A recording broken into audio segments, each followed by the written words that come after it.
By night, on my bed, I saw him whom my soul loveth.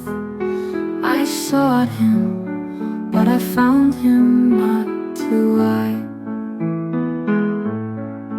will rise now and go about. സിസ്റ്ററെ, ഒരു doubt ചോദിക്കട്ടെ. ഇപ്പൊ ഈ independent ആയി ജീവിക്കുന്നവരില്ലേ, അപ്പൊ ഞാൻ ഇടയ്ക്ക് വീട്ടിൽ പോയി പറയാറുണ്ട് എനിക്ക് കല്യാണം കഴിക്കാൻ താല്പര്യമില്ല, ഭയങ്കര ബുദ്ധിമുട്ടാ, സിസ്റ്റർ ആവാനും താല്പര്യമില്ല. അപ്പൊ ഈ ഇൻഡിപെൻഡന്റ് ആയി ജീവിക്കുന്നതിൽ തെറ്റുണ്ടോ? ഇൻഡിപെൻഡന്റ് ആയിട്ട് ജീവിക്കാന്ന് വെച്ചാ അതായത് സ്വന്തമായിട്ട് അടിപൊളിയായിട്ട് പോകുന്നിടത്ത് പോവാ, കറങ്ങാ, ഭക്ഷണം കഴിക്കുക, സ്വന്തം കാര്യം മാത്രം നോക്കുക, അങ്ങനെ അങ്ങ് പോവുക അല്ലാതെ വേറെ ആഗ്രഹങ്ങളൊന്നും ഇല്ല. അതില്ല. ഇല്ല. ഓക്കെ, അടുത്ത നല്ലൊരു ചോദ്യമാണല്ലേ. എസ്തർ, നിനക്കെന്ത് തോന്നുന്നത് കേട്ടിട്ട്? എസ്തറിന് കല്യാണം കഴിക്കണോ അതോ സിസ്റ്റർ ആവണോ?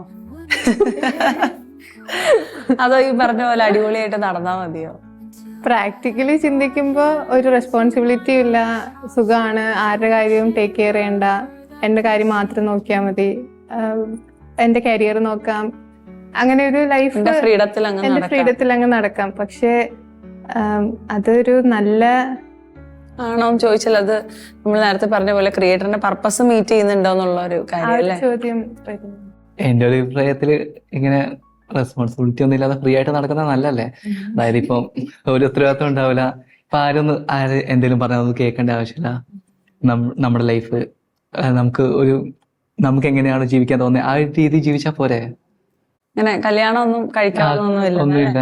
ഓക്കെ, പക്ഷെ നമ്മളൊരു ഇപ്പൊ ഈ പറഞ്ഞ പോലെ അല്ലെ ഇൻഡിപെൻഡന്റ് ആയിട്ട് നടക്കുന്നതിന്റെ തീർച്ചയായിട്ടും എനിക്ക് തോന്നുന്നത് ഇപ്പോഴത്തെ പിള്ളേർക്കെല്ലാം തന്നെ ട്രാവൽ ചെയ്യാനും അതുപോലെ കുറെ ഫുഡൊക്കെ കഴിക്കാനും കുറെ ഫ്രണ്ട്സിന്റെ കൂടെ അടിച്ചു പൊളിക്കാനും ഒക്കെ ഇഷ്ടമുള്ള ഒരു കാലഘട്ടമാണ്. പക്ഷെ എപ്പോഴെങ്കിലും ചിന്തിച്ചിട്ടുണ്ടോ, അതായത്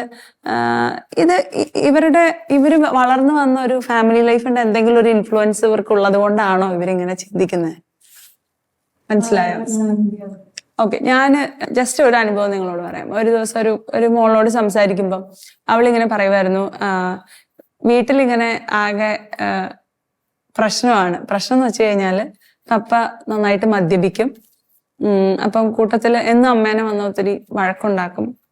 അപ്പൊ ഇവള് ഇപ്പൊ സ്കൂളിലാണ് പഠിക്കുന്നത്. അപ്പൊ ഇവള് എന്നോട് ഇങ്ങനെ പറയുമായിരുന്നു, സിസ്റ്ററെ, അതായത് എനിക്കൊരു വിവാഹ ജീവിതത്തിനൊന്നും താല്പര്യമില്ല, കാരണം എൻ്റെ അപ്പനും അമ്മയും ഇങ്ങനെ കഷ്ടപ്പെട്ട് എന്തിനൊക്കെയോ വേണ്ടി ഇങ്ങനെ കഷ്ടപ്പെട്ട് ജീവിക്കുന്നു, അമ്മ ഒത്തിരി സഹിക്കുന്നു. അപ്പൊ ഇവള് അമ്മയോട് ഒരു ദിവസം പറഞ്ഞത്ര, അമ്മയ്ക്ക് ഇത്ര പാടാണെങ്കിൽ അമ്മയ്ക്ക് അപ്പനെ ഡിവോഴ്സ് ചെയ്തൂടെ എന്ന് പറഞ്ഞിട്ട് അത് അവളുടെ വീട്ടിലെ situation. At the same time അവൾ എന്നോട് പറഞ്ഞു, ഞാനൊരു ഉറച്ച നിലപാടെടുത്തിട്ടുണ്ട് സിസ്റ്റർ, അതായത് എനിക്ക് കല്യാണം കഴിക്കണ്ട. എനിക്ക് ആ കുഞ്ഞ് കല്യാണം കഴിക്കാൻ താല്പര്യമില്ല എന്ന് പറയുമ്പോൾ അത് അവളുടെ സ്വാതന്ത്ര്യം, അവൾക്ക് അടിച്ചു പൊളിക്കാനൊക്കെ ആഗ്രഹം ഉണ്ടെങ്കിലും എനിക്ക് തോന്നുന്നു എവിടെയോ അവള് വളർന്നു വന്ന ആ കുടുംബ പശ്ചാത്തലം തീർച്ചയായിട്ടും അവളെ ഇൻഫ്ലുവൻസ് ചെയ്തിട്ടുണ്ട്.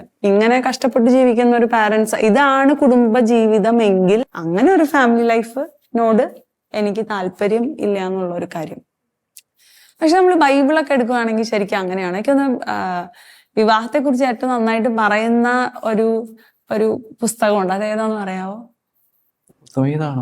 എന്തോ ഉത്തമഗീതം. ഓക്കെ, വേറെ കുറച്ച് ക്യാരക്ടേഴ്സിനെ ഒക്കെ വെച്ച് ഇത്തിരി കൃത്യമായിട്ട് ഇങ്ങനെ തോബിയാസിന്റെ പുസ്തകം അല്ലെ, തോബിത്തിന്റെ പുസ്തകം. അതെ, തോബിത്തിന്റെ പുത്രനാണ് തോബിയാസ്.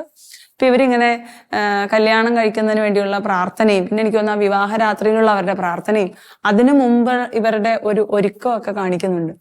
അപ്പൊ ശരിക്കും ഇപ്പം ഈവൻ ബൈബിളിൽ നമ്മൾ നോക്കുവാണെങ്കിൽ ഏറ്റവും ആദ്യത്തെ ദൈവം സൃഷ്ടിച്ച കൂദാശ എന്ന് പറയുന്നത് പോലെ എന്താണ്, അല്ലെങ്കിൽ ഈശോ അല്ലെങ്കിൽ നമ്മുടെ ഏറ്റവും ആദ്യം സ്ഥാപിക്കപ്പെട്ട കൂദാശ ഏതായിരിക്കും? വിവാഹമാണ് അല്ലെ. അപ്പം ഈ വിവാഹം എന്ന് പറഞ്ഞാൽ ശരിക്കും നമ്മൾ അന്നത്തെ ഒരു ഒക്കെ എടുക്കുമ്പോൾ ശരിക്കും പറഞ്ഞ എന്താണ്, നിങ്ങൾ ആരെങ്കിലും വിവാഹമൊക്കെ കൂടുമ്പോൾ അതൊക്കെ ശ്രദ്ധിക്കാൻ തുടങ്ങിയോ? എന്താണ് വൗ എന്നൊക്കെ?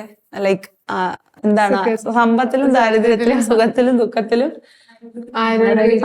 ആരോഗ്യത്തിലും അനാരോഗ്യത്തിലും ഒക്കെ. അതായത് ഇവര് എടുക്കുന്ന ഒരു റെസ്പോൺസിബിലിറ്റി. അല്ലെങ്കിൽ നമ്മൾ ബൈബിളിൽ നോക്കുമ്പോഴാണെങ്കിലും എന്റെ ജീവിത പങ്കാളി എങ്ങനെയുള്ള ഒരു വ്യക്തിയാണെങ്കിലും പൗലോസ്ലീഹയുടെ ലേഖനത്തിലൊക്കെ നമുക്ക് കാണാൻ പറ്റും ഒരു പരസ്പര വിശുദ്ധീകരണം ഒക്കെ നടക്കുന്നതാണ്. അതിലൂടെയാണ് അവർ എവിടെ എത്തിപ്പെടുന്നത്? അവസാനം സ്വർഗത്തിൽ എത്തുന്നത്. അപ്പൊ അതാണ് ആ വിവാഹം എന്ന കൂദാശയിലൂടെ ദൈവം വെച്ചിട്ടുള്ള ഒരു വിളി. പക്ഷെ എനിക്ക് തോന്നുന്നത് ഈ കുടുംബമാണ് ശരിക്കും നമ്മുടെ ഏറ്റവും അടിസ്ഥാനം അല്ലെ. പക്ഷെ ഇതിനെ ഏറ്റവും മോശമായിട്ട് ചിത്രീകരിക്കാൻ നോക്കുന്ന വേറൊരാളുണ്ട്. ആരാണ് ആ തേർഡ് പാർട്ടി? സാത്താനാണോ എന്നല്ലേ? തീർച്ചയായിട്ടും. കാരണം നമ്മുടെ കുടുംബത്തിന്റെ അല്ലെ, ഒരു കുടുംബം ഏറ്റവും മനോഹരമാണെങ്കിൽ ഉണ്ടല്ലോ അല്ലെ. എനിക്ക് തോന്നുന്നു ദീപകിന്റെ വീടിനെ കുറിച്ച് ഒന്ന് പറയാമോ? വീട്ടില് നിങ്ങൾ എത്ര പേരുണ്ട്? എന്റെ വീട്ടില് ഞങ്ങള് 9 മക്കളാ. 9 പേരല്ലേ? അതെ, ഓക്കെ. എനിക്ക് തോന്നുന്നു ഞാൻ ദീപകിന്റെ ഇടവകയിൽ പോകാനും അവിടെ കുർബാനയ്ക്ക് കൂടാനൊക്കെ വന്നിട്ടുണ്ട്. അപ്പം ഭയങ്കര ഒരു ഹൃദയഹാരിയായിട്ടുള്ള ഒരു മനോഹരമായ ചിത്രമാണ്. ഇവരിങ്ങനെ അപ്പനും അമ്മയും മക്കൾ ഇങ്ങനെ നിരന്ന് നിൽക്കുന്നത്. ഇവരോട് ചോദിച്ചാൽ ഇവർക്ക് അതിന്റെ കഷ്ടപ്പാട് ഗുസ്തിയൊക്കെ ആയിരിക്കും ഇവരുടെ വീട്ടില്. പക്ഷെ ഒരു ഭയങ്കര സ്നേഹത്തിന്റെ ഒരു പിക്ചറാണ്, എന്താ പറയുന്നത്, അതിന്റെ ഒരു നല്ലൊരു കുടുംബജീവിതത്തിന്റെ സാക്ഷിയാണ് ഇവരെ കാണുന്നവർക്കും കിട്ടുന്നതും ഇവര് ജീവിക്കുന്ന ഒരു കഷ്ടപ്പാടും ബുദ്ധിമുട്ടൊക്കെ ഉണ്ടാവുമെന്ന് ഞാൻ വിചാരിക്കുന്നു. അമ്മ ഇത്രയും പേരെയൊക്കെ നോക്കിയെടുക്കണ്ടേ, പക്ഷെ എന്നാൽ അതിൽ തന്നെ ഒരു സെൽഫ് സാക്രിഫിഷ്യൽ ആയിട്ടുള്ള ഒരു ലവ് ഉണ്ട്. അപ്പം എനിക്ക് തോന്നുന്നു സ്നേഹത്തിൽ എപ്പോഴും ഒരു സാക്രിഫൈസ് ഉണ്ടെന്ന് തോന്നുന്നു അല്ലെ. ഞാനിങ്ങനെ പറഞ്ഞു വന്നപ്പോ ഞാൻ പെട്ടെന്ന് ഓർക്കുമായിരുന്നു ഒരു ത്യാഗത്തിന്റെ ഒരു എലമെന്റ് അല്ലെ. അതിനൊരു എക്സാമ്പിൾ ഇപ്പൊ എന്നാ പറയുന്നത്, എനിക്ക് തോന്നുന്നത് ചില കഥകളിലൊക്കെ അല്ലെ ചിലരുടെ അനുഭവത്തിൽ നമ്മൾ കേട്ടിട്ടുണ്ട്, കല്യാണം കഴിഞ്ഞതിന്റെ ഒരാഴ്ച കഴിഞ്ഞപ്പോ ഒരു ആക്സിഡന്റില് ഭർത്താവ് ബെഡ് റിഡൺ ആയി പോകുന്നു. പക്ഷെ ആ ഭാര്യ പറയുവാണ്, ഞാൻ എന്റെ കൂദാശയിൽ എടുത്ത തീരുമാനം ഇങ്ങനെയാണ്, മരണം വരെ ഇതെന്റെ ജീവിത പങ്കാളിയാണ്, ഞാൻ അയാളെ നോക്കും. ഓക്കെ, പിന്നെ അവൾക്ക് വേറെ ഒരു പ്ലഷറോ അല്ലെങ്കിൽ ആ ജീവിത പങ്കാളി നമ്മുടെ ലോകം പറയുന്നതിനനുസരിച്ച് അതൊരു പക്ക ഭാരമാണെങ്കിൽ കൂടി അവൾ മരണം വരെ അവനെ നോക്കുന്നു. കേസ് 1. കേസ് 2, ഓക്കെ, എല്ലാവരും പറയുന്നു ഇനിയിപ്പോ അവൾക്കൊരു ജീവിതം ഒന്നും ഇല്ലല്ലോ, അവന്റെ ജീവിതവും പോയി, എന്നാ പിന്നെ അവള് വേറെ കല്യാണം കഴിച്ചോട്ടെ. അപ്പൊ അവള് വേറെ കല്യാണം കഴിച്ചു പോകുന്നു. ഓക്കെ, ഇതില് നമ്മൾ നോക്കുമ്പോൾ ഏതാണ് നമുക്ക് കുറച്ചും കൂടെ നമ്മുടെ ഹൃദയത്തിൽ സ്പർശിക്കുന്ന കഥ? ഏതാണ് അതിലെ ശരിക്കുള്ള സ്നേഹം? ആദ്യത്തേത് അല്ലെ. അത് എന്തൊക്കെ പറഞ്ഞാലും അല്ലെ നമുക്ക് ഏറ്റവും കൂടുതൽ സ്നേഹം ഉണ്ട് എന്ന് തോന്നുന്നത് അത് അവിടെ ഒരു ത്യാഗത്തിന്റെ എലിമെന്റ് ഉള്ളത് കൊണ്ടാണ്. അപ്പം ഈ ഒരു ത്യാഗത്തിന്റെ ഒരു എലിമെന്റ് മിസ് ചെയ്തുകൊണ്ട് നമ്മുടെ ഇഷ്ടത്തെ മാത്രം ഫീഡ് ചെയ്യാനുള്ള ഒരു തോട്ടൊക്കെയാണ് നമുക്കിപ്പം തന്നുകൊണ്ടിരിക്കുന്നത്, സാത്താൻ തന്നുകൊണ്ടിരിക്കുന്നത്. കുടുംബത്തെ തകർക്കാനായിട്ടുള്ള, ഗാർഹിക സഭയെ തകർക്കാനുള്ള ആശയങ്ങൾ. എനിക്ക് തോന്നുന്നത് ഈ ഒരു ഇൻഡിപെൻഡന്റ് ആയിട്ട് ഇപ്പൊ നടക്കണം എന്നുള്ള പിള്ളേരുടെ ഒരു ചിന്താഗതി അത് മാത്രമൊന്നുമല്ല, വേറെയും കുറച്ച് ആശയങ്ങളൊക്കെ ഉണ്ട്. അതായത് കല്യാണം കഴിക്കേണ്ട, അല്ലാതെയൊക്കെ എങ്ങനെയെങ്കിലുമൊക്കെ, നിങ്ങൾക്ക് എന്തെങ്കിലും അറിയാവോ അങ്ങനെ എന്തെങ്കിലുമൊക്കെ വേറെ മറ്റു പല ആശയങ്ങളും? ലിവിങ് ടുഗദർ അല്ലെ. അതായത് ഒരു സോഷ്യൽ കമ്മിറ്റ്മെന്റ് അല്ലെങ്കിൽ അങ്ങനെ ഒരു വിവാഹത്തിന്റെ ഒരു റെസ്പോൺസിബിലിറ്റി ഏറ്റെടുക്കാനായിട്ട് അവര് വില്ലിങ് അല്ല അല്ലെ. ഈ ഒരു ആശയത്തെ ചിന്തിക്കുമ്പോൾ നമുക്ക് പറയാൻ പറ്റും, ശരിക്കും പറഞ്ഞാൽ വിവാഹം എന്ന കൂദാശനെ സ്വീകരിക്കാൻ പോലും പറ്റാതെ അന്ധമായി പോയ ഒരവസ്ഥ. മറ്റൊരു കോണ്ടെക്സ്റ്റിൽ പറഞ്ഞാൽ നമ്മൾ ട്രൈ ചെയ്ത് നോക്കിയിട്ട് കുഴപ്പമില്ലെങ്കിൽ എടുക്കേണ്ട ഒരു സംഭവമൊക്കെയാണോ നമ്മുടെ വിവാഹ ജീവിതം എന്ന് പറയുന്നത്? നമുക്ക് അത്രേ ഉള്ളോ? എങ്ങനെയാണത്? അല്ലെങ്കിൽ ഓക്കെ ഈ സാമ്പിൾ കുഴപ്പമില്ല, എന്നാൽ അടുത്തത് എടുത്ത് നോക്കാം, എന്നാൽ ഇതും കുഴപ്പമില്ല. ഞാൻ ഓർക്കുമായിരുന്നു കഴിഞ്ഞ ദിവസം 10ൽ പഠിക്കുന്ന ഒരു മോൻ വന്നിട്ട് പറയുവാണ്, സിസ്റ്റർ എനിക്ക് വേണ്ടി പ്രാർത്ഥിക്കും. അവനെ ചോദിച്ചു, ചേട്ടാ എന്താ ഞാൻ പ്രാർത്ഥിക്കണേ? ഞാനും ഭയങ്കര തീക്ഷ്ണതയോടുകൂടി ഞാനിപ്പോ സിസ്റ്റർ ആയിട്ടല്ലേ ഉള്ളൂ, അപ്പൊ എനിക്കൊരു തീക്ഷ്ണത പ്രാർത്ഥിക്കാൻ. അപ്പൊ അവൻ പറഞ്ഞു, എനിക്കിപ്പോ 9ാമത്തെ ഗേൾഫ്രണ്ടാണ്, അതെങ്കിലും ചെയ്യാൻ വേണ്ടി സിസ്റ്റർ പ്രാർത്ഥിക്കണം. അപ്പൊ ഞാൻ അവന്റെ തീക്ഷ്ണത കണ്ടപ്പോ ഓർത്തു, അവനിപ്പോ അടുത്ത 10 കഴിഞ്ഞ് അവനിപ്പൊ കല്യാണം കഴിക്കുമെന്നുള്ള തീക്ഷ്ണതയിലാണ് അവൻ പറയുന്നത്. അപ്പം ഇവനിങ്ങനെ എന്താണ്, എന്നിട്ട് ഇവൻ ഈ 9 പേരുടെ കഥ എനിക്ക് താങ്ങാനുള്ള ശേഷിയില്ലായിരുന്നു. 3 പേരുടെ കഥ കേട്ടപ്പോഴത്തേനും പറഞ്ഞു മതി. അപ്പം പക്ഷെ ഇവനിങ്ങനെ അന്വേഷിച്ചുകൊണ്ടിരിക്കുക, വൺ ആഫ്റ്റർ അനദർ ഏതാണ് ശരിക്കുള്ള സ്നേഹം. ഇപ്പം ട്യൂഷൻ ക്ലാസ്സിൽ ഒരെണ്ണം, ട്യൂഷൻ ക്ലാസ്സിൽ നിന്ന് വീട്ടിൽ പോകുമ്പോൾ വളവിൽ വേറെ ഒരെണ്ണം, ക്ലാസ്സിൽ വേറെ ഒരെണ്ണം, ഇങ്ങനെയാണ് ഇവന്റെ കഥകൾ ഇങ്ങനെ പോകുന്നത്. അപ്പം ഒരു തരത്തില് മനുഷ്യൻ സ്നേഹിക്കപ്പെടാനൊക്കെ ആഗ്രഹിക്കുന്നുണ്ട്, അല്ലെങ്കിൽ ഒരു അന്വേഷണമൊക്കെ നടക്കുന്നുണ്ട്. പക്ഷെ നമ്മള് ഇങ്ങനെ വരുമ്പോ, അതായത് ട്രൈ ഔട്ട് ചെയ്തിട്ട് അടുത്തൊരു കാര്യത്തിലേക്ക്, അല്ലെങ്കിൽ എനിക്ക് ഈ വ്യക്തി പറ്റുമോ, അല്ലെങ്കിൽ അത് നോക്കിയിട്ട് ഓക്കെ ആണെങ്കിൽ മുന്നോട്ട് പോകാമെന്ന് പറയുമ്പോൾ indirectly what we are doing is that ആ ദൈവപരിപാലനയിലുള്ള നമ്മുടെ ആശ്രയം അല്ലെ. ഇപ്പൊ നമ്മൾ തോബിത്തിന്റെ പുസ്തകം പറയുമ്പം അവിടെ സാറേനെ തോബിത്തിന് നേരത്തെ അറിയത്തൊന്നുമില്ല. ശരിക്കും സാറയുടെ ഹിസ്റ്ററി എടുത്താൽ തന്നെ അവള് പല പ്രാവശ്യം വിവാഹിതയാകുന്നു. പക്ഷെ ഒരു ദുഷ്ടാരൂപിയുടെ ഒരു ഇൻഫ്ലുവൻസ് മൂലം ആ വിവാഹരാത്രി തന്നെ അവളുടെ വരന്മാര് മരിക്കുന്നു. അപ്പൊ അങ്ങനെയുള്ളൊരു അവസ്ഥയിലാണ് അവള് നിൽക്കുന്നത്. തോബിയാസ് ആണെങ്കിൽ കുറെ അടയാളമൊക്കെ വെച്ച് റഫായേൽ മാലാഖയുടെ ഇടപെടൽ കൊണ്ടാണ് ഇവര് ഒന്നാക്കപ്പെടുന്നത്. പക്ഷേ ദൈവത്തിന്റെ ഹിതമനുസരിച്ച് പ്രാർത്ഥിച്ച് ഒരുങ്ങി മാതാപിതാക്കളുടെ സന്ദേശമൊക്കെ കേട്ട് ഏറ്റവും മനോഹരമായിട്ട് ആ കൂദാശയിലേക്ക് കടന്നപ്പോൾ കർത്താവ് അവരെ ആശീർവദിക്കുക. അല്ലാതെ അവര് ഓക്കെ എന്നാ കുറച്ച് നാൾ ഒരുമിച്ച് ജീവിച്ചേക്കാം അല്ലെ. എനിക്ക് തോന്നുന്നു നമ്മുടെ അപ്പനമ്മമാരൊക്കെ അങ്ങനെയാണോ? എനിക്ക് തോന്നുന്നത് നമ്മുടെയൊക്കെ വീട്ടില് അപ്പനമ്മയും ജസ്റ്റ് കുറച്ചുകൂടെ പഴയ കാലം എടുക്കുകയാണെങ്കിൽ കേട്ടോ, ഒന്ന് കണ്ടിട്ടുണ്ടാവും, പിന്നെ കാണുന്നത് കല്യാണത്തിന്റെ അന്നൊക്കെ ആയിരിക്കും. ദൈവമേ എങ്ങനെയാണോ മിന്നിച്ചേക്കണേന്നൊക്കെ പറഞ്ഞിരിക്കും അവരും കേറിയിട്ടുണ്ടാവുക. പക്ഷെ അവരിന്നും മനോഹരമായിട്ട് ജീവിക്കുന്നു. ഞാൻ ഓർക്കാണ് ഇങ്ങനെ എൻ്റെ ചേച്ചി ഫാമിലിയൊക്കെ ജപ്പാനിലാണ്. അപ്പം ആ സമയത്ത് എൻ്റെ അപ്പൻ്റെ അമ്മയുടെയും എന്തോ 25ാമത്തെ വെഡിങ് ആനിവേഴ്സറി അങ്ങനെ എന്തോ വരുക. അപ്പൊ അവരിങ്ങനെ ചോദിക്കുകയാണ് ആരെ ഇത്ര കൊല്ലമൊക്കെ ഒരുമിച്ച് ജീവിച്ചത് എന്ന് ഇങ്ങനെ ചോദിക്കുക. അതിന്റെ കാർഡ് എന്തോ അന്വേഷിച്ചപ്പം ഇത്ര കൊല്ലമൊക്കെ ഒരുമിച്ച് ജീവിക്കുന്ന മനുഷ്യരുണ്ടോ? അല്ലെങ്കിൽ അതുപോലെ ഇവരുടെ കല്യാണം ഇങ്ങനെ ഒഫീഷ്യലി പെണ്ണ് കാണലൊക്കെ കഴിഞ്ഞിട്ടാണ് ഇവർ കല്യാണം കഴിക്കുന്നത്. അപ്പൊ അവർ ചോദിക്കുക ഇങ്ങനെ ഒട്ടും അറിയാതെ എങ്ങനെ നിങ്ങൾക്ക് ഇങ്ങനെ 2 പ്രാവശ്യം കണ്ടിട്ട് ഒരാളെയൊക്കെ കല്യാണം കഴിക്കാൻ പറ്റുന്നതെന്ന്. എനിക്ക് പറയാൻ പറ്റും അത് ദൈവപരിപാലനയിലുള്ളൊരു ഭയങ്കര ഒരു ആശ്രയമാണ്. അല്ലെങ്കിൽ ആ കൂദാശയില് ദൈവം തരുന്ന ആ ഒരു കൃപയിൽ നമുക്കൊരു വിശ്വാസമുണ്ട്. ഇപ്പം നമ്മുടെയൊക്കെ വിളി എന്ന് പറയുന്നത് വിശുദ്ധിയിലേക്ക് ആയതുകൊണ്ട് തന്നെ ദൈവത്തിനറിയാം ഏത് വഴിയിലൂടെ നമ്മളെ നമ്മളെ വിട്ടാലാണ് യഥാർത്ഥത്തിൽ ഒരു വിശുദ്ധീകരണം നടന്ന് ഈ വ്യക്തി എത്തേണ്ടടുത്ത് എത്തുക എന്നുള്ളത്. പക്ഷെ ദൈവം നമുക്ക് ഒരു കാര്യം കൂടെ തന്നിട്ടുണ്ട്, that is our free will. നമുക്ക് ചൂസ് ചെയ്യാം. ദൈവം ഒരിക്കലും ഇങ്ങനെ കഴുത്തിന് പിടിച്ചിട്ട് പറയത്തൊന്നുമില്ല നീ സിസ്റ്റർ ആവോ, നീ അച്ഛനാവോ, അല്ലെങ്കിൽ നീ കല്യാണം കഴിക്കുന്നു. അത് ആ വ്യക്തിയുടെ ഒരു സ്വാതന്ത്ര്യമാണ്. അപ്പം നമുക്ക് ഇങ്ങനെ വചനത്തിൽ പറയുന്നില്ലേ, നന്മയും തിന്മയും ഞാൻ നിന്റെ മുൻപിൽ വെച്ചിട്ടുണ്ട്, നിനക്ക് ഇഷ്ടമുള്ളത് എടുക്കാം. നമ്മുടെ മരണം വരെ ഇതിങ്ങനെ തന്നെയായിരിക്കും. അതല്ലാതെ ദൈവം ഇങ്ങനെ നിർബന്ധിച്ച് നമ്മളൊന്നും ചെയ്യത്തില്ല. അപ്പം അത് നമ്മുടെ ഒരു ചോയ്സും കൂടെയാണ്. അപ്പൊ നമ്മളൊന്ന് ചിന്തിക്കണം, ലോകം തരുന്ന ഒരു കാഴ്ചപ്പാട്. ഇപ്പം ലിവിങ് ടുഗദർ ഒരു കാര്യമാണ്. ഇപ്പം എന്താണ്, വ്യക്തിന്റെ കൂടെ ജീവിച്ച് നോക്കിയിട്ട് ഓക്കെ ആണെങ്കിൽ എന്നിട്ട് നിങ്ങൾക്ക് പറയാമോ അങ്ങനെ ലിവിങ് ടുഗദർ സക്സസ്ഫുൾ ആയിട്ട് കല്യാണം കഴിച്ച് വളരെ സക്സസ്ഫുൾ ആയിട്ട് ജീവിക്കുന്ന ആൾക്കാരാരെങ്കിലും നിങ്ങൾക്കറിയാവോ? അല്ലെ, അതിന്റെ ബാക്കിയുള്ള കഥകളൊന്നും എനിക്ക് തോന്നുന്നില്ല നമ്മളാരും കേൾക്കുന്നില്ല. പക്ഷെ ഇങ്ങനത്തെ ഒരു ഭാഗമൊക്കെയാണ് കൂടുതലും ഹൈലൈറ്റ് ചെയ്യപ്പെടുന്നത്. ഓക്കെ, അപ്പൊ എനിക്ക് തോന്നുന്നത് ഇതിങ്ങനെ ലോകത്തിൽ നമുക്ക് കിട്ടുന്ന കുറെ അറിവുകൾ നമ്മുടെ കുടുംബ ജീവിതങ്ങളെ ഒത്തിരി ഡിസ്റ്റോർട്ടഡ് ആക്കുന്നു. അതുകൊണ്ട് ആ കൂദാശ തന്നെ സ്വീകരിക്കാനായിട്ട് ആർക്കും യാതൊരു താല്പര്യവും വരുന്നില്ല. ഞാനിങ്ങനെ ആലോചിക്കായിരുന്നു, ശരിക്കും പറഞ്ഞ ഈ ദൈവത്തിന്റെ ഒരു അസ്തിത്വം അല്ലെങ്കിൽ അതിന്റെ ഒരു പ്രത്യേകത എന്താ? നമ്മുടെ ദൈവം തൃത്വത്തിൽ ഒന്നാണ് അല്ലെ. അപ്പൊ അതിൽ തന്നെ ഒരു കൂട്ടായ്മയുണ്ട് അല്ലെ, പിതാവും പുത്രനും പരിശുദ്ധാത്മാവും. ഇപ്പൊ ഇതേ സാധനത്തിന്റെ ഒരു റെപ്ലിക്കയാണ്. Thank you Deepak, thank you so much. ഇതിന്റെ തന്നെ അതിന്റെ ഒരു റിഫ്ലക്ഷൻ ആണ് കുടുംബജീവിതം എന്ന് പറയുന്നത് അല്ലെ. അപ്പനും അമ്മയും മക്കളും തമ്മിലുള്ള ഒരു സ്നേഹം. അപ്പന്റെ അമ്മയുടെ സ്നേഹത്തിൽ നിന്നാണ് എന്തുണ്ടാവുന്നത്, അല്ലെങ്കിൽ ഒരു ഭാര്യയും ഭർത്താവിന്റെ സ്നേഹത്തിൽ നിന്നാണ് മക്കളുണ്ടാവുന്നത്.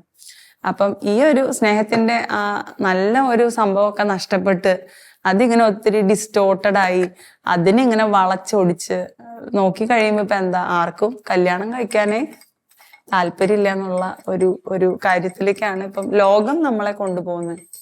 അപ്പൊ നമുക്കിവിടെ എന്താ ചെയ്യാൻ പറ്റുക? നിങ്ങളൊന്ന് പറയാമോ? ചിലപ്പോ നമ്മുടെ ജീവിതം കൊണ്ടായിരിക്കും നമുക്ക് ചെയ്യാൻ പറ്റും. നമുക്ക് എന്ത് ചെയ്യാൻ പറ്റും? നമുക്ക് നന്നായിട്ടൊന്ന് കെട്ടിക്കാണിച്ചു കൊടുത്താലോ? സിറ്റ, വാട്ട് യു തിങ്ക് അബൌട്ട്? നീ കല്യാണം കഴിക്കുവോ? പ്രാർത്ഥിച്ചോണ്ടിരിക്കുവാണോ? പ്രാർത്ഥിച്ചോണ്ടിരിക്കുവാണ്. മാരേജിലേക്ക് ആണെങ്കിൽ തന്നെ ആ ഒരു വിശുദ്ധി കീപ്പ് ചെയ്യാനായിട്ട്, മാരേജിന് മുന്നേയും അതിന് ശേഷവും. If my vocation is marriage, അതാണ് ഞാൻ ആഗ്രഹിക്കുന്നത്, ഒരു വിശുദ്ധി കീപ്പ് ചെയ്യാൻ. നീ എന്തായാലും കൗതാശികമായിട്ട് കല്യാണം കഴിക്കും അല്ലെ? കഴിക്കുവാണെങ്കിൽ കൗതുകാശികമായിട്ട് കല്യാണം കഴിക്കും. ഓക്കെ, നല്ല തീരുമാനം. Esther, what you think about it? ഇപ്പൊ പറഞ്ഞ പോലെ നമ്മള് ഒരു അപ്പനും അമ്മയും ആവുന്ന ഒരു സാഹചര്യത്തില് നമ്മളുടെ പേഴ്സണൽ വിശുദ്ധി, നമ്മുടെ പരസ്പര സ്നേഹം കണ്ട് അടുത്ത തലമുറയ്ക്ക് ഈ ഒരു കുടുംബം എന്താണോ അല്ലെങ്കിൽ ആ കുടുംബത്തിന്റെ പവിത്രതയോ വിശുദ്ധിയോ മനസ്സിലാക്കി കൊടുക്കാൻ നമ്മുടെ പേഴ്സണൽ ലൈഫിൽ നിന്ന് അത് ചെയ്യാൻ പറ്റത്തുള്ളൂ. അല്ലാതെ വേറെ ആൾക്കാരെ കണ്ട് പഠിക്കാൻ പറഞ്ഞ് അങ്ങനെ നമുക്ക് ചൂണ്ടിക്കാണിക്കാനുള്ള എക്സാമ്പിൾസും കുറവാണ്. അത് മാത്രമല്ല അത് ശരിയുമല്ല. നമ്മൾക്ക് തന്നെ അതൊരു റെസ്പോൺസിബിലിറ്റി ഉണ്ട്. ഇനിയുള്ള ഒരു ഈ ഞങ്ങളുടെ തലമുറയെങ്കിലും അത് റെസ്പോൺസിബിളായി ചെയ്യണം എന്ന് തന്നെയാ ഞാനും വിചാരിക്കുന്നത് അല്ലെ. അത് പറഞ്ഞപ്പോഴപ്പോ എസ്തർ പറഞ്ഞില്ലേ, അതായത് നമ്മുടെ വീട്ടിൽ നിന്ന് നമ്മുടെ തലമുറയിലേക്ക് വരുന്ന ഒരു സാധനം ഞാൻ ഓർക്കുമായിരുന്നു. ഞങ്ങൾ ഇങ്ങനെ ഹോം മിഷന് പോകും. ഓക്കെ, ഒരു സ്ഥലത്ത് ഹോം മിഷന് പോയപ്പം അവിടുത്തെ അമ്മയോട് പേഴ്സണലി സംസാരിച്ചു കഴിഞ്ഞപ്പം മനസ്സിലായത് ആ സ്ത്രീക്ക് വേറൊരു ആളായിട്ട് ഒരു എക്സ്ട്രാ മാരിറ്റൽ അഫെയർ ഉണ്ടായിരുന്നു, ഒരാളായിട്ട്. അത് കഴിഞ്ഞ് ആ അമ്മയുടെ അടുത്ത് സംസാരിച്ചു കഴിഞ്ഞ് പിന്നെ നമ്മൾ അവരെ കൊണ്ട് അതിനൊക്കെ പറഞ്ഞ് മനസ്സിലാക്കി. പിന്നെ അവരുടെ ഒരു കൾച്ചറിന്റെ ബാക്ക്ഗ്രൗണ്ട് ഒക്കെ ഉണ്ട്. പക്ഷെ അതൊക്കെ കഴിഞ്ഞ് മനസ്സിലാക്കി കഴിഞ്ഞിട്ട് മോളോട് സംസാരിച്ചു കഴിഞ്ഞപ്പോഴാണ് മനസ്സിലാവുന്നത് അവൾക്ക് 2 പേരായിട്ട് എക്സ്ട്രാ മാരിറ്റൽ അഫെയർ ഉണ്ട്. അതായത് നമ്മൾ കണ്ടു വളരുന്ന ഒരു കാര്യം നമ്മൾക്കത് കീപ്പ് ചെയ്യാൻ പറ്റിയില്ലെങ്കിൽ എന്താ പറയാ, നമുക്കൊരു തെറ്റുണ്ടെങ്കിൽ അത് നമ്മുടെ തലമുറയിലേക്ക് അതൊരു പക്ഷെ ഇരട്ടിയായിട്ടൊക്കെ വരാം. അപ്പൊ പക്ഷെ നമുക്ക് ചെയ്യാൻ പറ്റുന്ന എന്താണ്, നമുക്ക് നന്നായിട്ട് ജീവിച്ച് കാണിച്ചു കൊടുക്കാൻ. അല്ലെങ്കിൽ ഈ പറഞ്ഞ പോലെ അവിടെ നമുക്കൊരു സ്വാതന്ത്ര്യം ഉണ്ട് അല്ലെ. ഇപ്പം എൻ്റെ പപ്പ നന്നായിട്ട് മദ്യപിക്കും, എനിക്ക് വേണമെങ്കിൽ നല്ലൊരു മദ്യപാനി ആവാം. അല്ലാന്നുണ്ടെങ്കിൽ എനിക്ക് എന്ത് തീരുമാനിക്കാൻ പറ്റും? ഓക്കെ, എൻ്റെ പപ്പ ഇങ്ങനെയാണ്, പക്ഷെ ഞാൻ അങ്ങനെ ആവാൻ ആഗ്രഹിക്കില്ല. കാരണം അത് നമ്മുടെ കുടുംബത്തിലേക്ക് ആകെ കഷ്ടപ്പാടും ദുരിതവും മാത്രമേ ഉണ്ടാവുന്നുള്ളൂ. അപ്പൊ അത് ആ വ്യക്തിയുടെ ഒരു തീരുമാനമാണ് അല്ലെ. അപ്പം എനിക്ക് തോന്നുന്നു ഇപ്പം പറഞ്ഞ പോലെ ഒരു ഇൻഡിപെൻഡന്റ് ആയിട്ട് ജീവിക്കുക എന്ന് പറയുമ്പോൾ എവിടെയൊക്കെയോ ഒരു സെൽഫിഷ്നെസ്സിനെ ഫീഡ് ചെയ്യുന്ന ഒരു മാറ്റർ ഉണ്ട്. അതിന്റെ പിന്നിൽ പിശാചിന്റെ ഒരു ഹിഡൻ അജണ്ട ഉണ്ട്. അതായത് കുടുംബജീവിതത്തിനെ തകർക്കാനും അല്ലെങ്കിൽ അതിന്റെ ഒരു പവിത്രതയൊക്കെ ഉണ്ടല്ലോ. ശരിക്കും നമുക്കൊരു ഫാമിലി പിക്ചർ എന്നൊക്കെ പറയുമ്പോൾ നമ്മുടെ മനസ്സിലേക്ക് ആദ്യം വരുന്നത് ഒരു അപ്പൻ, ഒരു അമ്മ, ഒരു 3 മക്കള്. നമ്മുടെ മനസ്സിലേക്ക് ഇങ്ങനെ വരുന്നുണ്ടോ? ഒരു അപ്പൻ, വീണ്ടും ഒരു അപ്പൻ, 2 കുട്ടി, അങ്ങനെ വരുന്നുണ്ടോ? ഇല്ല അല്ലെ, എനിക്ക് ഇതുവരെ വന്നിട്ടില്ല അല്ലെ. അല്ലെങ്കിൽ 2 അമ്മമാരും. അപ്പം തീർച്ചയായിട്ടും അതൊന്നും അല്ല ദൈവം വിഭാവനം ചെയ്തിട്ടുള്ള, അല്ലെങ്കിൽ നമ്മള് കുടുംബജീവിതം ചൂസ് ചെയ്ത് വിശുദ്ധീകരിക്കപ്പെട്ട് സ്വർഗത്തിലെത്തണം എന്നുള്ള ദൈവപിതാവിന്റെയും തൃത്വൈക ദൈവത്തിന്റെ ഒന്നും ആഗ്രഹം അതല്ല. അപ്പൊ അതിൽ നിന്ന് നമ്മളെ മാറ്റുന്ന കാര്യങ്ങളെ കുറിച്ച് നമ്മൾ ഇപ്പം അവെയർ ആവുന്നു. ഓക്കെ, അപ്പൊ അതിനനുസരിച്ച് സമൂഹത്തിൽ വരുന്ന കാര്യങ്ങളോടും ഇത് നമ്മൾക്കൊരു റെഫറൻസ് ആക്കി വെച്ചാൽ തീർച്ചയായിട്ടും നമുക്ക് എന്താണ് ബാക്കിയുള്ള കാര്യങ്ങൾ വരുമ്പോൾ അത് ശരിയാണോ തെറ്റാണോ. ഇപ്പൊ നമ്മൾ ഇത്രയും പറഞ്ഞു വെച്ചത് ലിവിങ് ടുഗദറും പിന്നെന്താണ് ലാവൻഡർ മാരേജുമാണ്. ഇനി 2 ദിവസം കഴിയുമ്പോൾ അടുത്തൊരു ഐറ്റം ഇറങ്ങുമായിരിക്കും, വേറെ പുതിയത്. ഇത് രണ്ടും അല്ലാത്ത കൂട്ടിക്കുഴച്ച വേറെ ഒരെണ്ണം. പക്ഷെ അപ്പോഴും നമുക്കൊരു റെഫറൻസ് ഉണ്ടായിരിക്കണം, ദൈവം എന്താ ഉദ്ദേശിക്കുന്നത്. അത് പറഞ്ഞപ്പോ എനിക്ക് ഏറ്റവും ഇഷ്ടപ്പെട്ട ഒരു ടീച്ചിങ് ആണ് theology of the body. Mister John Paul രണ്ടാമൻ മാർപ്പാപ്പയുടെ നല്ലൊരു സീരീസ് ഓഫ് ടീച്ചിങ്സ്. അപ്പൊ അതിനകത്ത് എനിക്ക് എപ്പോഴും എന്നെ ഹെൽപ്പ് ചെയ്യുന്ന ഒരു കാര്യമാണ്. ഞാനിങ്ങനെ എന്ത് ജീവിതം ചൂസ് ചെയ്യണം എന്നൊക്കെ ചിന്തിച്ചപ്പോൾ വിവാഹ ജീവിതത്തെ കുറിച്ച് വളരെ തീക്ഷ്ണമായി ഒരുങ്ങിക്കൊണ്ടിരുന്ന ഒരാളായിരുന്നു ഞാൻ. അപ്പം ഞാൻ ഇങ്ങനെ പഠിച്ചു വെച്ചൊരു കാര്യം ഇതാണ്. അതില് ഇങ്ങനെ എന്താണ് നമ്മുടെ സഭയുടെ കുടുംബജീവിതത്തെ കുറിച്ചുള്ള ഒരു കാഴ്ചപ്പാട് എന്ന് പറയുമ്പോൾ വളരെ ഈസി ആയിട്ട് ഓർക്കാൻ ഒരു 4 ടേംസ് പറഞ്ഞു തന്നു. അത് തിയോളജി ഓഫ് ദ ബോഡിന്റെ ബേസ് ചെയ്തിട്ട്. അപ്പൊ അതിനകത്ത് പറയുന്ന ഒരു കാര്യം ഇതാണ്, 4 ടേംസ് അതിനകത്ത് ഉപയോഗിക്കുന്നത്. Total, faithful, free and fruitful. 4 കാര്യങ്ങൾ ഞാൻ ജസ്റ്റ് ഒന്ന് പറയാം. ഓക്കെ, അപ്പം ഈ ഒരു ഫോർമുല നമ്മുടെ തലയിൽ ഉണ്ടെങ്കിൽ വേൾഡ് ഒരു പുതിയൊരു സാധനം ഇറക്കുമ്പോൾ ഈ ഒരു ഇക്വേഷനിൽ അത് സെറ്റ് ആവുന്നില്ലെങ്കിൽ that is wrong according to the teachings of the Catholic church. Okay, അപ്പൊ അതിലാദ്യം പറയുന്ന കാര്യം ഫെയ്ത്ത്ഫുൾ ആവുക എന്നുള്ളത്. അതായത് ഒരു ഭാര്യയും ഭർത്താവും തമ്മിൽ വിവാഹം കഴിക്കുമ്പോൾ അവര് തമ്മിൽ ഒരു വിശ്വസ്തത അല്ലെ. അതല്ലാതെ ഇപ്പൊ നടക്കുന്ന കുറെ കാര്യങ്ങളൊക്കെയാണ് ഭാര്യമാരെ എക്സ്ചേഞ്ച് ചെയ്യുന്നത്, അങ്ങനെ കുറെ കാര്യങ്ങളൊക്കെ നടക്കുന്നുണ്ട്. ഓക്കെ, അല്ലെങ്കിൽ ഈ ആളെ എന്ന കുറച്ച് നാളൊന്ന് മടുത്തെന്ന അടുത്ത ആളുടെ ഒന്ന് സ്വാപ്പ് ചെയ്യുന്ന കാര്യങ്ങളൊക്കെ ഒരു സൈഡിൽ നടക്കുന്നുണ്ട്. അപ്പം എന്റെ ജീവിത പങ്കാളിയോടുള്ള എനിക്കുള്ളൊരു വിശ്വസ്തത, ഇന്നു മുതൽ മരണം വരെ ഞാൻ ഇയാളെ തന്നെ ആയിരിക്കും അയാൾ എങ്ങനെയുള്ള irrespective of however he is or she is, I will love her അല്ലെങ്കിൽ ഹിം എന്നുള്ള ഒരു സാധനം, വിശ്വസ്തത കീപ്പ് ചെയ്യാനുള്ള ഒരു കാര്യം.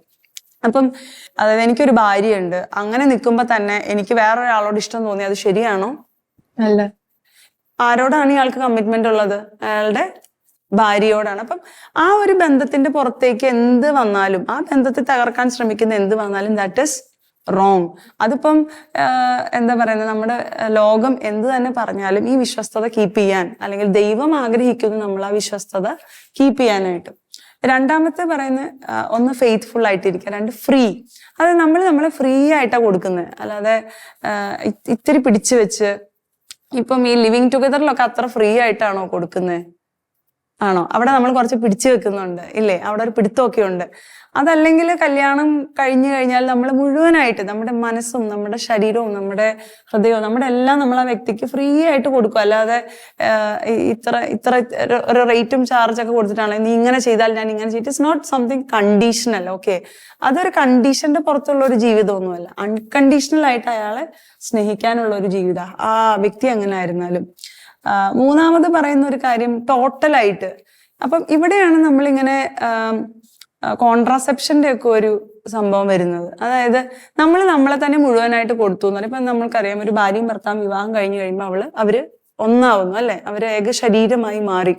അപ്പൊ അവിടെ നമ്മുടെ ഒരു എന്താ പറയുന്ന ഒരു ജീവന് ജന്മം കൊടുക്കാൻ കഴിയുന്ന നമ്മുടെ ഒരു കപ്പാസിറ്റീനെ മാത്രം നമ്മൾ പിടിച്ചു വെച്ചുകൊണ്ട് നമ്മൾ ആ ഒരു എന്താ പറയുന്ന മാരേജ് കൺസ്യൂമേറ്റ് ചെയ്യാൻ നോക്കിയാൽ അത് നമുക്കൊരു ടോട്ടൽ ഗിവിങ് ആണെന്ന് പറയാൻ പറ്റുമോ? ഇല്ല. നമ്മുടെ ഒരു കഴിവ് മാത്രം പിടിച്ചു വെച്ചിട്ട് ബാക്കി നമ്മൾ കൊടുക്കുക എന്ന് പറയുന്നത്. അപ്പൊ അതൊരു ടോട്ടൽ ഗിവിങ് അല്ല. അതിന്റെ പിന്നിൽ വേറൊരെണ്ണം കൂടെ ഉണ്ട്. ഒരു കുഞ്ഞുണ്ടായാൽ ആ റെസ്പോൺസിബിലിറ്റി ഏറ്റെടുക്കാൻ ഞാൻ തയ്യാറല്ല. ഓക്കെ, അപ്പം എന്തൊരു കാര്യം വരുന്ന വിത്ത് റെസ്പോൺസിബിലിറ്റിയാ. ഇപ്പൊ കല്യാണം കഴിക്കുമ്പോൾ നമുക്ക് അറിഞ്ഞുകൂടെ, എനിക്ക് ആ കൊച്ചിനെ, എനിക്ക് എന്റെ ഭാര്യനെ നോക്കണം, ഭാര്യയ്ക്ക് ഭർത്താവിനെ നോക്കാനുള്ള ഉത്തരവാദിത്തമുണ്ട്. അപ്പൊ എന്റെ ഉത്തരവാദിത്തത്തിൽ നിന്നുള്ളൊരു ഒളിച്ചോട്ടം കൂടെയാണ്. എനിക്ക് കുഞ്ഞ് വേണ്ട, പക്ഷെ ആ സമയത്ത് ഒരു സുഖം വേണം, അതിന് വേണ്ടിയിട്ട് ഈ വ്യക്തി ഇത് ചെയ്യുന്നു. അപ്പം അതുകൊണ്ടാണ് ദൈവം അത് നമ്മൾ തെറ്റാന്ന് പറയുന്നത്, അല്ലെങ്കിൽ നമ്മൾ ഗർഭനിരോധന മാർഗങ്ങൾ ഉപയോഗിക്കുന്നത് തെറ്റാന്ന് പറയുന്നത് അതുകൊണ്ടാണ്. That is A reason why. Okay, പിന്നെ അടുത്തൊരു കാര്യം എന്ന് പറയുന്നത്, ഇറ്റ് ഷുഡ് ബി ഒരു നല്ലൊരു മാരേജ് ശരിക്കും അത് ഫ്രൂട്ട്ഫുൾ ആയിരിക്കണം. ഒരു ഭാര്യയും ഭർത്താവിന്റെ ആദ്യത്തെ അവരുടെ സ്നേഹത്തിന്റെ ഒരു ഔട്ട്പുട്ട് എന്തായിരിക്കും ശരിക്കും? കുഞ്ഞ്. അപ്പം അതും ഈ പറഞ്ഞ പോലെ അപ്പൊ ഇത് നമുക്ക് ആലോചിക്കുമ്പോൾ ശരിക്കും പറഞ്ഞ ഒരു ഗേ മാരേജിലോ അല്ലെങ്കിൽ ഒരു ലെസ്ബിയൻ മാരേജിലോ അവർക്ക് എപ്പോഴെങ്കിലും അവർക്ക് ഫ്രൂട്ട്ഫുൾ ആവാൻ പറ്റുമോ? പറ്റില്ല. അപ്പൊ അതുകൊണ്ട് തന്നെ ആ സംഭവങ്ങളൊക്കെ ഇൻവാലിഡ് ആണ്. എനിക്കറിയത്തില്ല നിങ്ങളിത് എന്തോരം ഹെൽപ്പ് ചെയ്തു, പക്ഷെ എനിക്ക് ഈ 4 ക്വാഡ്രന്റ് സാധനം എന്നെ ഭയങ്കരമായിട്ട് സ്ട്രൈക്ക് ചെയ്തൊരു കാര്യമായിരുന്നു. അപ്പൊ ഇങ്ങനെ നോക്കുകയാണെങ്കിൽ ശരിക്കും പറഞ്ഞ ലിവിങ് ടുഗദറും അല്ലെങ്കിൽ അതുപോലെ തന്നെ ഗേ ലെസ്ബിയൻ മാരേജസും കോൺട്രാസെപ്റ്റീവ്സിന്റെ ഉപയോഗവും അതൊക്കെ അതിനാൽ തന്നെ തെറ്റാണ്. അപ്പം ഈ 4 ആശയവും മീറ്റ് ചെയ്യുന്നതാണ് ശരിക്കും ഒരു വിവാഹം എന്ന് പറയുന്നത്. ഇതിന്റെ അപ്പുറത്തേക്കുള്ള എല്ലാ കാര്യങ്ങളും നിങ്ങൾ ഓർക്കണം, അത് ഈശോയിൽ നിന്നുള്ളത് അല്ല. അപ്പം ഈ ഒരു സംഭവം നമ്മുടെ മനസ്സിലുണ്ടെങ്കിൽ പുതിയ ഇപ്പം പറഞ്ഞ പോലെ ഓരോന്നോരോന്ന് ഇങ്ങനെ വന്നുകൊണ്ടിരിക്കുവാണല്ലോ. അപ്പം ഇതിന് അഗെയിൻസ്റ്റ് ആയിട്ടുള്ള എന്തിനേയും നമുക്ക് ഇത് വെച്ചിട്ട് ഡിഫെൻഡ് ചെയ്യാനായിട്ട് സാധിക്കും. അല്ലെ, ഈ കാലഘട്ടത്തിന് വളരെയധികം ഗുണം ചെയ്യുന്ന ഒരു സംസാര വിഷയമാണിത്. പക്ഷെ അത് ഡൈജസ്റ്റ് ചെയ്യാൻ പറ്റാത്തത്ര ഒരു അധപതിച്ച അവസ്ഥയിലേക്ക് പോയിക്കൊണ്ടിരിക്കുന്ന ഒരു സമൂഹമാണ് നമുക്ക് ചുറ്റിപ്പോ കാണുന്നത്. കാരണം വളരെയധികം ഇൻഫ്ലുവൻസ്ഡ് ആണ് ആൾക്കാർ. ഈ സെക്യുലർ വേൾഡിന്റെ ടീച്ചിങ്സും തെറ്റായ പ്രബോധനങ്ങളും വളരെയധികം ഞങ്ങളുടെ ഈ ഒരു തലമുറയെ വളരെയധികം ഇൻഫ്ലുവൻസ് ചെയ്യുന്നുണ്ട്. അപ്പൊ അത് ഒരു വളരെ ദോഷകരമാണ് ഒരു കുടുംബജീവിതത്തിന്റെ എന്നൊരു ആസ്പെക്ടില്. അതെ. ഇനി ടീനയോട് ചോദിക്കട്ടെ, ടീന നിനക്കിനി ഇൻഡിപെൻഡന്റ് ആയിട്ട് നടക്കണോ? ഞാൻ ആദ്യം അത് ചോദിച്ചത് തന്നെ എനിക്കിപ്പോഴും മനസ്സിലായ ഒരു സെൽഫിഷ് ആയിട്ടുള്ള രീതിയിലായിരുന്നു. എന്റെ ലൈഫ് ഞാൻ ഇങ്ങനെ ജീവിക്കാം, അധികം ത്യാഗം എടുക്കാതെ, അധികം സാക്രിഫൈസ് ഇല്ലാതെ ഒരു കാമായിട്ടുള്ള ഒരു ലൈഫ് എന്നുള്ള രീതിയിലായിരുന്നു ഞാനത് ചോദിച്ചത്. പക്ഷെ ദൈവത്തിന്റെ പദ്ധതി അതല്ല. എല്ലാ മനുഷ്യർക്കും ഓരോ പദ്ധതി ഉണ്ടല്ലോ. അപ്പം ആ ഒരു രീതിയിലും ആ ഒരു പെർസ്പെക്റ്റീവിലും ഞാൻ ചിന്തിച്ചില്ലായിരുന്നു. അപ്പം സിസ്റ്ററുടെ ക്ലാസ് കേട്ട് എനിക്കത് മനസ്സിലായി. അപ്പൊ എന്തായാലും ഇനി എന്തെങ്കിലും ഒന്ന് സംഭവിക്കും. അപ്പൊ നമുക്ക് പിന്നെ നമുക്കൊന്ന് നന്നായിട്ടൊന്ന് ആഗ്രഹിച്ച് പ്രാർത്ഥിക്കാം. ദൈവം വിളിക്കുന്ന ദൈവത്തിന്റെ തെരഞ്ഞെടുപ്പ്, നമ്മുടെ സൃഷ്ടാവ് ഏത് ജീവിതാന്തസ്സിലേക്കാണോ നമ്മളെ വിളിക്കുന്നത് അത് അതിന്റെ ഫുൾനെസ്സിൽ ഒക്കെ ഒന്ന് ജീവിക്കാൻ, അല്ലെ? വചനം പോലും ഇങ്ങനെയല്ലേ പറയുന്നത്, കർത്താവായ യേശുവിൽ വിശ്വസിക്കുക, നീയും നിന്റെ കുടുംബവും രക്ഷ പ്രാപിക്കും. കർത്താവിന്റെ അനുഗ്രഹവും രക്ഷ എന്നൊക്കെ പറയുന്ന ഒരു ഫാമിലി പാക്ക് ആണ്, അല്ലാതെ ഒരു ഇൻഡിവിജ്വൽ ഓഫർ ഒന്നും അല്ല. നീ മാത്രമേ രക്ഷപ്പെടൂ എന്ന് പറയുന്ന ഒരു ഓഫർ ഒന്നും അല്ല. അപ്പം നമ്മുടെ ഇനിയും ധാരാളം കുടുംബങ്ങൾ രക്ഷിക്കപ്പെടാനും ഒക്കെ ആയിട്ട് നല്ല കുടുംബങ്ങൾ വേണം ആദ്യം, അല്ലേ? അപ്പൊ അതിനൊക്കെ വേണ്ടിയിട്ട് നമുക്ക് ആഗ്രഹിക്കാം, പ്രാർത്ഥിക്കാം. അപ്പൊ കുടുംബജീവിതത്തിന്റെ വക്താക്കളായിട്ടൊക്കെ നമുക്ക് മാറാം. ഓക്കെ, നമുക്ക് ഇനി ടീനയുടെ കല്യാണത്തിന് പോയിട്ട് ബിരിയാണി ഒക്കെ കഴിക്കണം. എന്തായാലും നല്ല കുടുംബജീവിതം നയിക്കാനായിട്ടുള്ള കൃപ നിങ്ങൾക്കും കാണുന്നവർക്കൊക്കെ ഈശോ തരട്ടെ എന്ന് നമുക്ക് ആഗ്രഹിച്ച് പ്രാർത്ഥിക്കാം, അല്ലേ?